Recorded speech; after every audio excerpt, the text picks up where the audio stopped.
जी अस्सलाम वालेकुम, this is Arham Malik from new lighting and co. ये जी एक प्रोजेक्ट में हमारी लाइट्स आई हैं, लाइट्स लग रही हैं।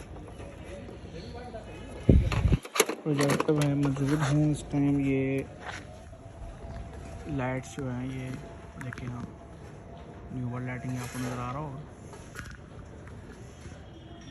40 वाट बल्ब के साथ। ये एक स्कीम है, स्कीम में हमारी लाइट्स लग रही हैं। इसमें ये बल्ब है जी, ये बल्ब लगा रहे हैं। ये बॉडी टूट गई है, मतलब ये रिजेक्टेड पीस है जो हमने साइड पे रखे हैं ना, ये रिजेक्टेड है न्यू वर्ल्ड लाइटिंग। इस पर मैं आपको दिखाता हूँ। ये लड़का लगा हुआ ऊपर लगा रहा लाइट। तो ये पोल्स भी हमारी जानिब से ही इनको प्रोवाइड की गई हैं। तो अगर किसी को स्ट्रीट लाइट की ज़रूरत हो और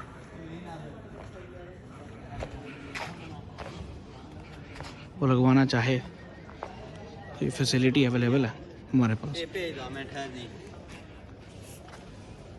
मूवी बनाउण दिया ਇਹਨੇ ਬਲੈਕ ਲਿਸਟ ਕਰ ਦੇਣਾ ਆਪਾਂ नहीं मैं कहा न्यू वर्ल्ड लाइटिंग ਦਾ ਮੋਨੋਗ੍ਰਾਮ ਲੱਗਾ ਉਹ ਵਿਖਾ ਦਈਏ। ਸੇਫਟੀਆਂ ਤੋਂ ਕੰਮ ਕਰ ਰਹੇ ਇਲੈਕਟ੍ਰੀਸ਼ੀਅਨ ਨਹੀਂ ਚੰਗੇ हैं कोई गल नहीं, हाले नवा प्रोजेक्ट है ना।